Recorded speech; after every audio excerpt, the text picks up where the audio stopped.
네, 한 주간의 교계 뉴스 중에서 가장 핫한 이슈를 골라서 깊숙이 파고들어서 집중 보도하는 이슈엔 포커스. 국민일보 손동준 기자가 자리했습니다. 어서 오세요. 네, 안녕하세요. 국민일보 기자 손동준입니다. 네, 오늘은 어떤 소식이 준비되어 있습니까? 네, 오늘은 교회 안과 밖에서 생각해 볼 만한 두 가지 이야기 준비해 왔는데요. 네, 교회 안에서 아이를 돌보는 공간에 대한 호칭 문제, 그리고 해외 선교지에서 한국발 이단이 확산되는 문제와 선교계 대응 소식을 전해드리도록 하겠습니다. 그렇군요. 자, 첫 번째 뉴스부터 듣겠습니다.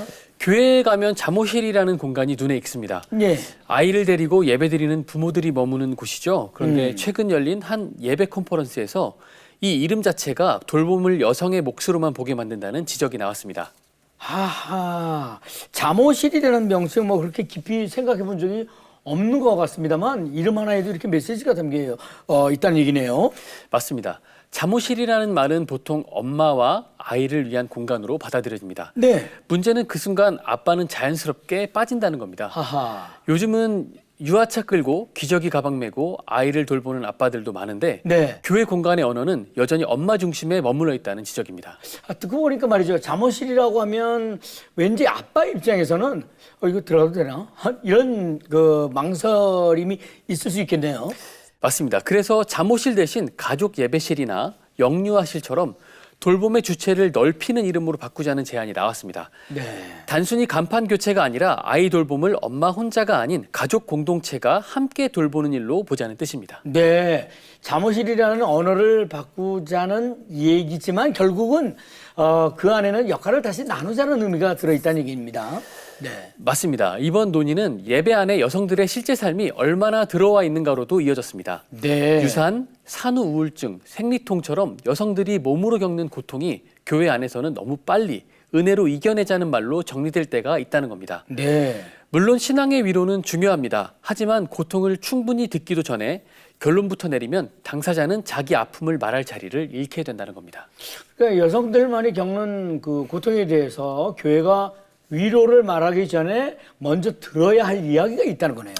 네, 이번 논의의 핵심은 거기에 있습니다. 네. 교회가 누구를 예배의 중심에 세우고 있는지, 누구의 고통을 공적 언어로 받아들이고 있는지 돌아보자는 겁니다. 네. 잠옷실이라는 작은 이름 하나가 그 질문의 출발점이 된 셈입니다. 네네. 무심코 지나쳤던 잠옷실이라는 이름에 대한 고민이 교회의 역할까지 다시 한번 돌아보게 되는 귀한 기회를 준 것 같습니다. 네. 자, 다음 소식 듣겠습니다. 이번에는 해외 선교지 이야기인데요. 네. 최근 한국에서 출발한 이단 단체들이 해외 선교지에서 정체를 숨기고 활동하는 사례가 잇따르고 있습니다. 네. 한류에 대한 관심이 커진 상황을 이용해 한국어 강습이나 문화행사, 청년 프로그램을 앞세워 접근하는 방식이라고 합니다. 네. 한류 덕분에 복음을 전하고 있는 해외 선교지 이야기를 얼마 전에 전해드렸는데 이단들이 이렇게 악용을 하고 있네요. 겉으로는 한국 문화행사처럼 보이니까 현지에서는 구분하기가 쉽지 않겠네요. 네. 맞습니다. 캄보디아에서는 현지 목회자들이 해당 단체가 한국 주요 교단에서 이단으로 규정된 곳인 줄 모르고 네. 행사 공동 주최자로 이름을 올린 사례가 소개됐습니다. 네. 중남미 온두라스에서는 한국어 강습과 문화 행사를 통해 현지 교회와 청년들에게 접근한 사례도 보고됐습니다. 네. 이단에 대한 정확한 정보가 없으면 해외 선교지에서 그냥 당할 수밖에 없는 그런 구조입니다. 그렇습니다. 그래서 한국세계선교협의회 KWMA가 주요 이단 단체의 교리와 위장 명칭을 정리한 자료를 여러 언어로 만들어 선교지에 배포하기로 했습니다. 네. 현지 교회가 한국에서 왔다는 말만 듣고 무조건 신뢰하지 않도록 정확한 정보를 제공하겠다는 취지입니다. 네. 이번 논의에서는 한국 교회의 선교 방식 자체를 돌아보자는 말도 나왔습니다. 네. 돈과 인력, 조직을 앞세워 현지 교회를 이끄는 방식은 이제 설득력이 약해졌다는 겁니다.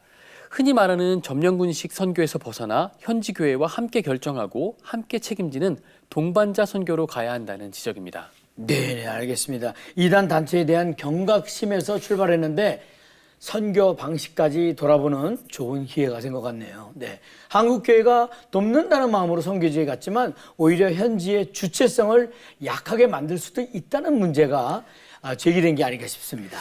네, 특히 북한 선교를 두고도 비슷한 우려가 나왔는데요. 네. 통일 이후 남한교회가 돈과 규모를 앞세워 교회 세우기 경쟁에 나서면 오히려 복음의 신뢰를 해칠 수 있다는 겁니다. 네. 오랜 고난 속에서 신앙을 지켜온 북한 지하교회 성도들을 교육 대상이 아니라 함께 교회를 세워나갈 동역 주체로 봐야 한다는 원칙도 강조됐습니다. 네. 아까 말씀하신 장호실과 그 선교지에 대한 고민, 오늘의 이 두 가지 얘기가 장소는 다르지만 상대를 어떻게 바라보느냐의 문제로 이어지는 것 같다는 생각이 듭니다.